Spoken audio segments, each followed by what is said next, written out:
Now let us discuss the important case study. देखो case study is we know that a battery or a cell is a source of electrical energy. The chemical reaction within the cell generates the potential difference between its two terminals that sets the electron in motion to flow the current through a resistor or a system of resistor connected to the battery. अब देखो ये पूरा आपको paragraph है। अब एक तो process है कि जैसे हम अभी कर रहे हैं कि मैं इसको लाइन टू लाइन में इसको रीड करूं, पर आपको इस तरह से केस स्टडी को अप्रोच नहीं करना है। आपको अप्रोच किस तरह से करना है, आप डायरेक्टली क्वेश्चन पर जाओ। अगर डायरेक्ट क्वेश्चन है जो कंसेप्चुअल क्वेश्चन है, कंसेप्ट बेस्ड क्वेश्चन, सीधा आप उसका आंसर लिखो। लेकिन अगर उसमें कुछ ऐसा पूछा गया जिसके लिए आपको पैराग्राफ को रीड करना पड़ेगा, तब आप उसको रीड करो। समझ में आ गया? तो केस स्टडी को इस तरह से अप्रोच नहीं करना कि आप इसको रीड करो, डायरेक्टली आप क्वेश्चन में जाओ। तो अगर मैं इस केस स्टडी का फर्स्ट क्वेश्चन देखूं, तो एक्सप्लेन जूल हीटिंग लॉ, तो अब मुझे क्या इसके लिए पैराग्राफ पढ़ने की जरूरत है? मुझे तो सिर्फ उसको एक्सप्लेन ही करना है कि जूल हीटिंग लॉ क्या है। तो डायरेक्टली आप अपना आंसर लिखोगे। आपका आंसर क्या होगा? The law implies that heat produce in a resistor, यही था ना, H is equal to I square R, right? तो क्या लिखोगे आप?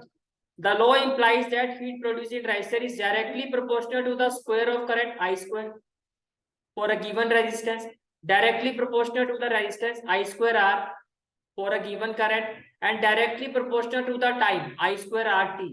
ये आपका कंसेप्ट है। ये क्लियर हो गया यहाँ तक? ठीक है। इसके बाद नेक्स्ट क्वेश्चन क्या है आपका इस केस स्टडी का? That is in practical situation when an electrical appliance is connected to a non voltage source, then how does the heating effect of electric current can be calculated? आप इसको कैसे calculate करोगे? तो देखो, first of all firstly we calculate the current flowing through. पहले तो हम current find करेंगे। करंट कैसे फाइंड करोगे? By the relation of Ohm's law. आपको पता है V is equal to I R होता है, तो I इज इक्वल टू क्या होगा? V by R. करंट आपने फाइंड कर लिया, ठीक है। Now we apply the formula, H is equal to क्या होता है? I square R, and we can calculate the heating effect. समझ में आया? तो जैसे आपसे क्वेश्चन में क्या पूछा गया था कि जब आप एक इलेक्ट्रिकल अप्लायंस को कनेक्ट करोगे to a known voltage source, तो V तो आपको पता है, ठीक है, V आपको पता है। तो इन दिस केस आपको V पता है और R भी पता है। We have to assume that, ठीक है। Then how does the heating effect of electric current can be calculated? Heating effect of electric current, तो पहले तो आप V is equal to I R. भैया अगर दोनों दो क्वांटिटी अगर आपको नहीं पता होगी तो आप फाइंड ही नहीं कर सकते। तो आपको you have to assume that here we know voltage source as well as resistance. तो I इज इक्वल टू क्या हो जाएगा? V बाय, भाई प्रैक्टिकल सिचुएशन है तो हमें पता होता है कि किसी चीज का रेजिस्टेंस कितना, उसकी वैल्यू जो होती है। तो I इज इक्वल टू क्या हो गया? V by R। ये क्लियर हो गया? Then H is equal to क्या होता है? I square R T, and we can calculate the heating effect. ये क्लियर हो गया? ठीक है। The next question is write the relation between heat energy produced in a conductor when a potential difference V is applied across its terminal and a current I flows through for time t।